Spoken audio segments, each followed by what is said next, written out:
Well, I know we've done honey extracting before, but I bought this new coolly crazy toy, and it's called a honey pour, and it's got basically heated up with steam. So you've got the steam coming in here, and this is just the exhaust valve, which heats up this nice little metal element, and it's got these crazy deep teeth.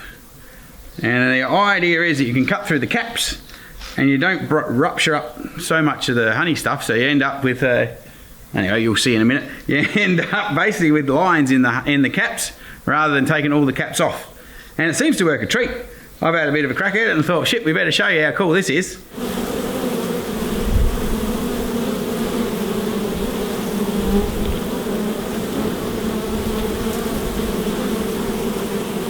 Obviously with this little honey pour, you have to go and buy yourself some way to make steam. And of course, you know, this is all about Rhapsody's rule, so we're making up some bloody ideas as we go. So I had to buy a different fitting to get the hose onto this bit, which is pretty easy. And I just bought myself a little steamer from the hardware shop, which is just a wallpaper steamer. So it comes with all the little bits so you can steam your wallpaper off. Anyway, seemed like the reasonable solution to me. Just going to put a little bit of water in our steamer. Which it doesn't need a whole lot of water. Actually, it's pretty conservative, really. I've just plugged the steamer into the power, and so we'll let that warm up a little bit. And this is the return hose. And I'm guessing if you're, obviously if you're in a different environment, or if you had a flasher steamer, you'd have a return hose, but we haven't got one. So I've found if you just pop it in the bucket with some water, when you need to re-top up your heater later on, you've already got the hot water that's recycled. So it's kind of saves a whole lot of time, especially after you get into it for a while. Pop it in our bucket, so the bloody thing will stay under the water a bit. So while it's warming up, we've got to make our decapping stand up. So I've got this little decanter thing that I bought. It's just a couple of boxes really with some holes in the bottom. And so we'll put that together, and then we'll go from there. That's the middle, that's the top bit. So this is just your little base bit where the honey's going to collect. You obviously got your little honey tap. You better shut that. Otherwise it'll be a bit pointless, all the bloody honey will be on the ground. And then you sit that on top of there. It came with a little bit of nylon-y mesh stuff, but I didn't think much of that, so I've got some of this nice stainless steel aluminium mesh that I had. And that goes in the bottom, like this. The interesting thing with this honey pour thing is that instead of, like with the knife, you're going long ways down the frame, these you've got to go sort of up and down on the short length. So the directions tell me. How's that for a surprise? I even read the directions. Now that'll be a shock to the viewers, won't it? Anyway, so I thought, right, what I'm going to do, I thought I had the frame in this box, is going to be a right pain in the arse, isn't it? So I thought, rightio, what I had, went for a bit of a fozzick around in the shed. This is why you should never throw anything away. Even though my sister-in-law wouldn't believe that, but you shouldn't. Anyway, so I've got my oven tray. I thought that'll be cool. So I popped the oven tray up here and I thought, well, that'll be good. It's got a nice little stabilising bar at the front. So I thought, okay, we'll put the frame up here. And obviously then you're going to have to run the pourer cutter up and down. Where is she? Where is my machine? So then it runs up and down like this. But you can imagine after about 10 or 20 of that lot, I got a bit shitted off with that. So I went for another fozzick and I found myself a U-Butte stand. And I thought, look at that, that would work. So I thought, well, I could rest my bee frame against there and wouldn't have to hold it up. Although that was pretty bloody clever. But then, of course, how do you hold the full thing up? So, waste not, want not, here at the Bush Bee Company. Oh! So we need some trusty wire, hair pliers, and something that every beekeeper should have laying around their house, a couple of ends for your frames. And I thought, well, they'll make cool little holdy-uppy standy bits. So that, look at that, you've even got the little grooves. Sit that on there. Sit that on there. Like that. Like that. Oh, hell, that's a bit slippery dip. So, I think maybe we better, that's what the wire's for. We might wire this bit first, what do you reckon? Where are we going to square it up? I reckon that looks about the right height. So I reckon if we just stick a bit of wire around there, twitch that up a bit. I'm not sure, I bet you could buy a proper stand, can't you? Now where would be the fun in that? There'd be no adventure. top quality pair of pliers bloke's got here. Shit! That's not got to be in there. You get out of there, little shiter. Oh, no. Something else I thought was pretty cool with using the end bars, they come pre-drilled. You don't even have to drill your own holes. How good's that? Now, if anybody's wondering, these are actually commercial stove racks. So this is a little bit of commercial black on here, so it's food safe. It's just been a bit used for something else. Because I bought an old commercial stove so that I could nick the door off it for my pizza oven.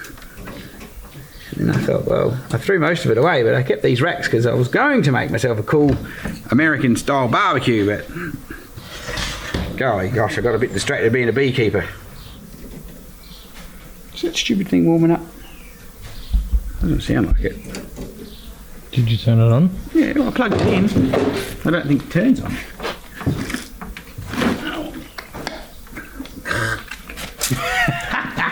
Plug that bit, it'll probably be good. There we go. Helps better when you plug it in properly. My concept is you can rest your frame here, run your paw up and down. So when you pop your frames, you know, you can just decap the frames nice and easy. All your honey's going to fall in the bottom here.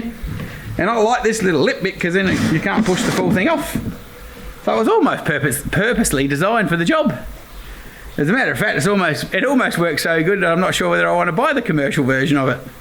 When you're living in the bush, of course, you've got to utilise every opportunity. So, guess what this is? Any guesses out there? This happens to be the frame warming box. So we've got our frame sitting in here, nice and warm. Well, it's not a hot day, so you put them in here on a hot day, you don't have to extract the shit, it just runs on the floor and out the back. Hence the reason why the door's a bit sticky. I got real fancy now and I made these little lips here so me boxes can't slide off.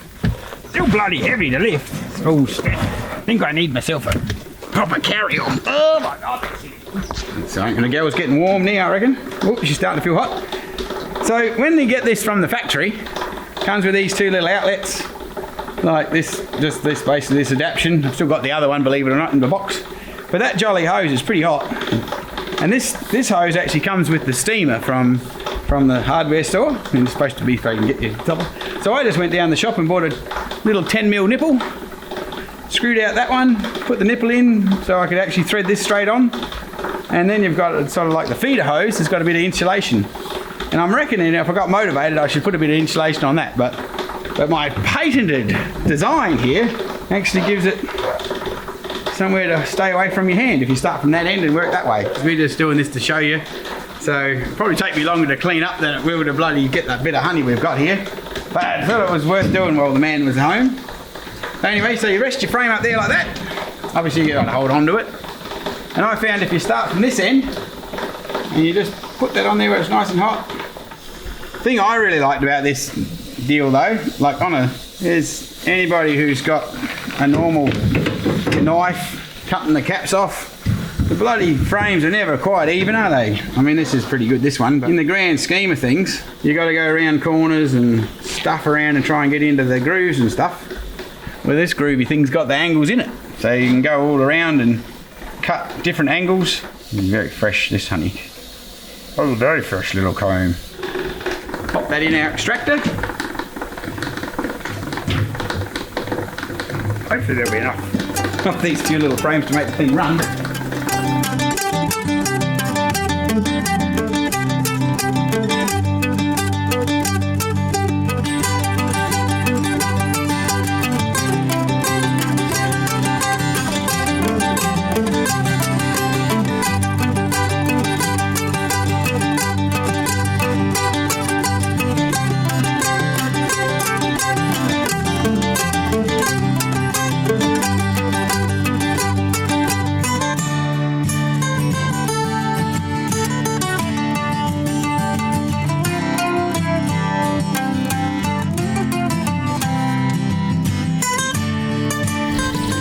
I reckon this is pretty groovy. Look at that.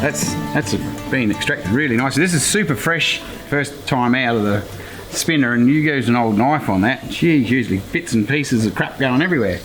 Whereas that spun out really nice and still together. So hopefully when we get the other side out, we might still have a sticky that we can reuse. Looking good. Hey, that's kind of crazy, isn't it? Look at that. Obviously the girls had changed what they were feeding on halfway through this frame. See that darker nectar there? There's probably eucalyptus, and this is probably the wildflowers. Had a guess? How groovy is that? So when you buy a small batch honey, that's what you're going to get. Although here we got it mixed up, but generally it'll swap over and you'll get a whole different range, whole different flavour. I've gone with just these containers. This is a 30 litre one or a 20 litre one, and these are basically my settling tanks.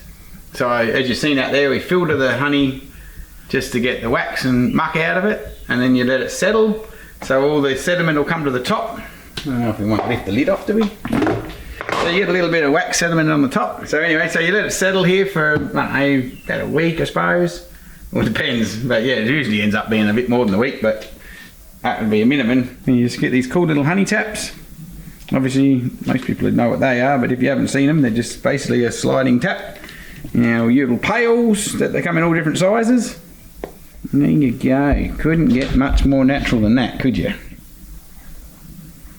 So it doesn't get much more natural than that. This is beautiful natural honey. It's come straight out of our hives to you. So if you are interested in getting some, just go to thebushbeecompany.com, and this natural honey can be on your toast in the morning.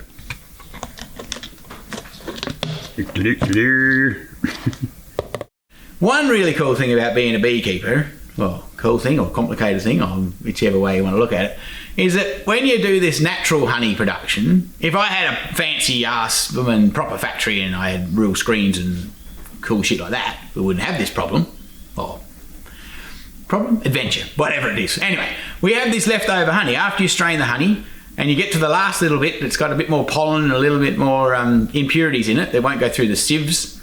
And so I've decided that I'm going to have a crack at making some mead. And I was reading in my mead book. I bought this book, Making Mead Like a Viking. I mean, I thought, hell, that sounded like me. I reckon now I would have might been a Viking, except getting killed a bit might have sucked. But anyway, so I was thinking I'm going to get some honey, make some mead, but I'm going to put a beer mixture in it, and so I'm going to make some dark beer mead honey. So there you go. We'll have a crack at that. So this is the caps strainer, I guess, for want of a better way. But the left in here, this is what I'm talking about. The last little bit of strained honey. So it didn't run through the sieve because it's got a bit too many impurities. And according to the Viking mead making book, that's just exactly what you want, with a few bits of pollen and the bits and pieces of the bees left over. So I thought, we'll have a crack at this. What's the worst thing that could happen? We'll tip it out. Well, anyway, I hope I don't poison anybody. Did you know the Vikings were after the Romans? After the Romans had conquered and gone back home, the Vikings came along. I think we're just going to do it like this because I want to be in it. What do you reckon? The only drama is I don't know how you're going to measure how much sugar we've actually got here. Measuring how much honey to alcohol in my beer could be the interesting part, because I don't know how that's going to work out. But anyway, I guess if we have two lesser sugar, we'll have light beer. If we have too much honey, we'll have hardcore beer. Anyway, although this might be a bit of fun, but we'll see what happens. Seriously dangerous beer if we get all this honey in here, dude. Wow, that might be a one bottle wonder. Oh, this is a bit bloody primitive, but here we go. We got some candy honey shit going on. Look at all that yummy, look at all those yummy bee legs in there. There was one recipe that had the whole friggin' brood whole thing. I'm like going mad. It's just getting a bit out of control. But I don't know. I'm not sure whether the Vikings were making honey like this. I'm pretty sure they didn't have plastic pots anyway. That's for damn sure. What do they call that? Sticky fingers.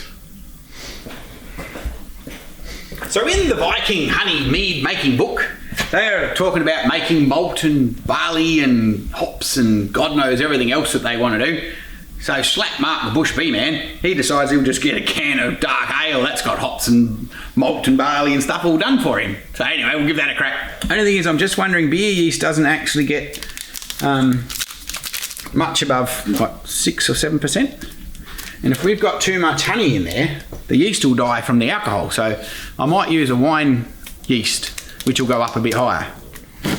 Look at that, that looks lovely. Oh crap, now I've dropped me bloody... Well, that's going to be lovely, isn't it? Look at that. This is how you manage to get honey everywhere on these sort of projects. Golly gosh. Oh, now that can go there. Then we're going to need some hot water in a minute.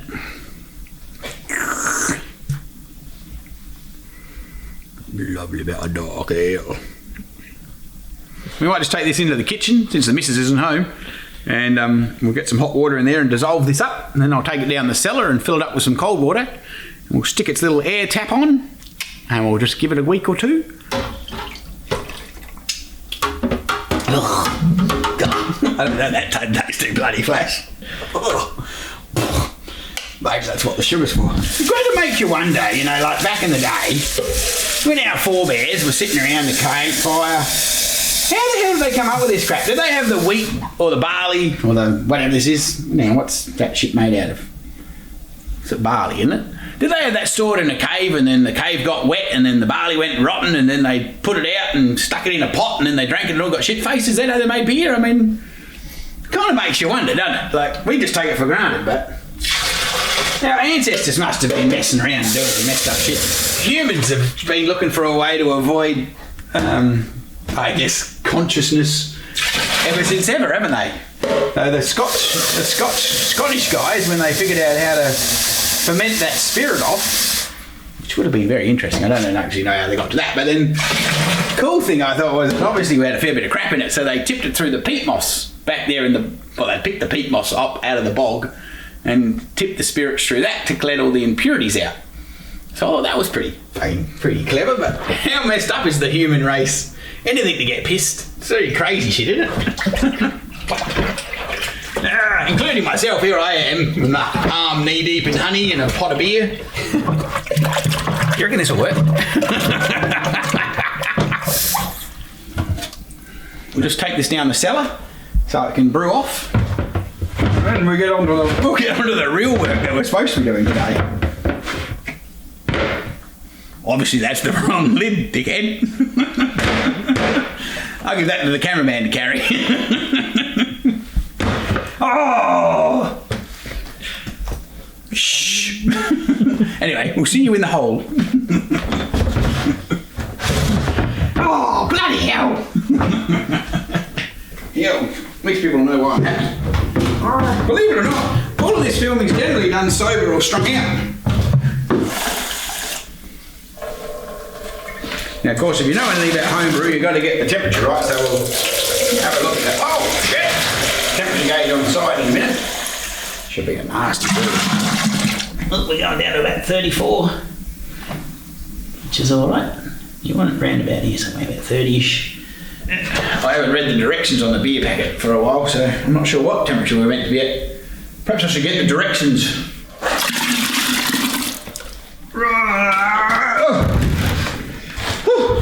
Now we'll get ourselves a little bit of yeast, the most important bit. I couldn't find my wine yeast, so well, we'll just use this, and if it freaks itself out, it won't matter, will it? Anyway, we'll pop that in there. I think that's all right. I don't think it'll kill it. If you have your water too hot, it'll die in the arse and cook your yeast. If you have it too cold, it'll take forever to start fermenting. So,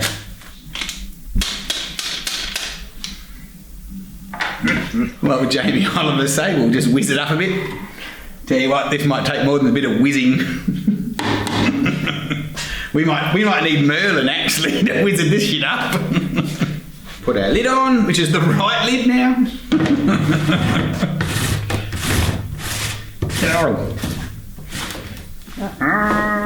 And you got your little airlock, so it's a sealed fermentation tank. So the air will come up through here, and the air from the outside can't get in, but the air from the yeast farts can get out. Oh, look at that. I don't think it's fermenting yet, but anyway. You come down here and check that, and I'll go blop, blop, blop, blop. And then when it stops going blop, then you know it's ready to bottle. These are very steep steps, just as well as a cobweb to hang on to. God.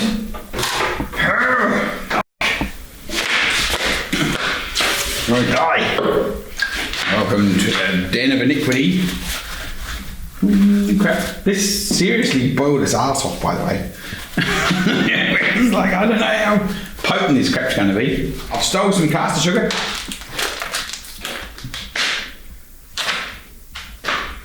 Shit, I used to have a glass down here to get tasting this crap. I don't know where that went. We might have to go and get one. You think of like it clean up, wouldn't you? I've got this little thingy-jig to fill the bottles with. Once upon a time, this actually had a little cool thing on the bottom of it that you could push the bottom up. You could put the bottle up there and it would actually have a little stop-go tap. But that shit itself years ago, so all I've got now is just a tube. My God, it's alive, it's alive, it's alive. That'll be more than enough because that shit's going to be horrid. There's no scent.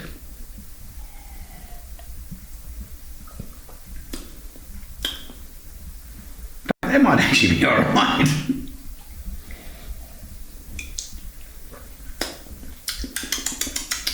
That's obviously flat as fuck at the minute, but that actually might come up alright when it gets fizz in it.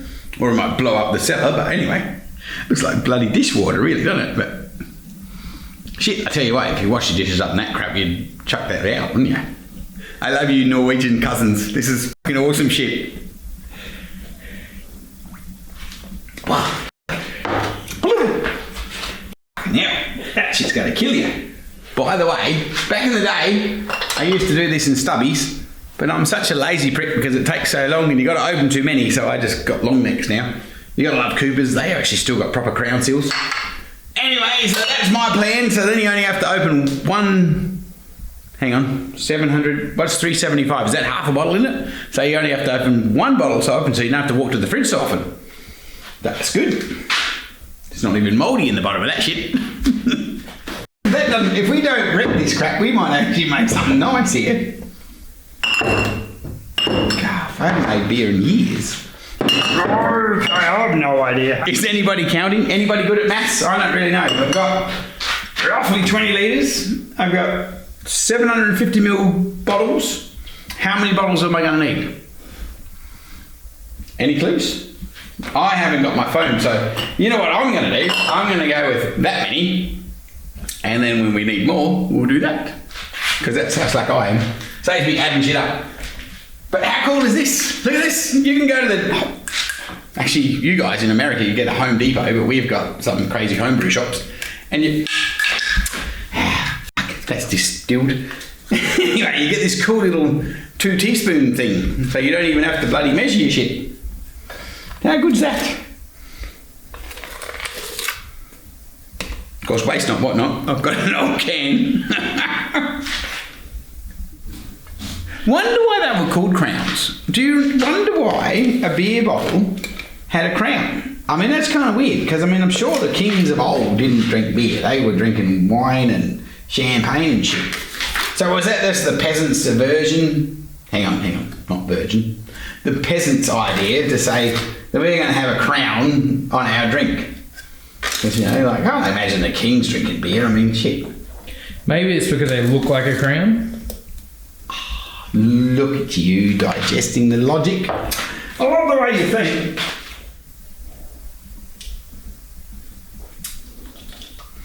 I'm not sure if I'm pissed, but that actually tastes alright.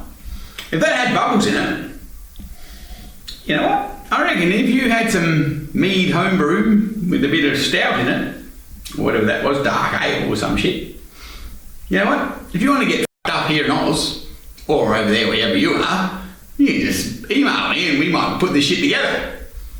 Hell, we can all get pissed together. That'd be awesome. Apparently, I am not much of a brewer, but apparently you want to do this so as you don't get so many air bubbles in here, so otherwise you get a whole bottle full of froth.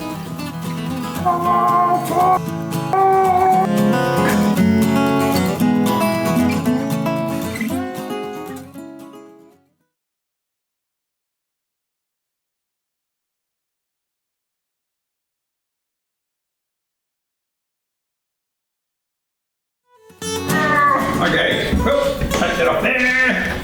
We're going to take that out of the way because this is the bottling station and the capping station is the same table, which is pretty sad. Now, if we were really motivated, in the bottom of this bucket here, Because I reckon I'm pretty sure that's what Vegemite is the whole lot of the bottom of the yeast barrel. But I'm not sure it's got bees' asses in it though. We could have bees' ass Vegemite. That'd be kind of cool. Here we go. Now we've got to put the caps on. What the fuck? Hang on. What the hell is that about? They can't possibly be different heights. That's crap. Oh, come on. Bloody Harry.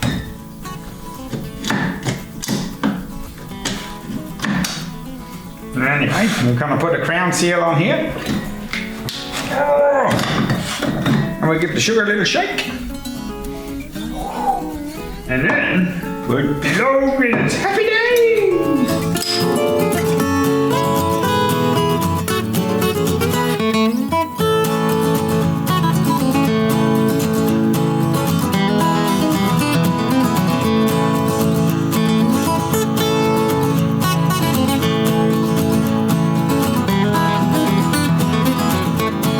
I'm just thinking, we could call this bee-bummed beer. How fucked up would that be? Anyway, if it's any good, I'll let you know.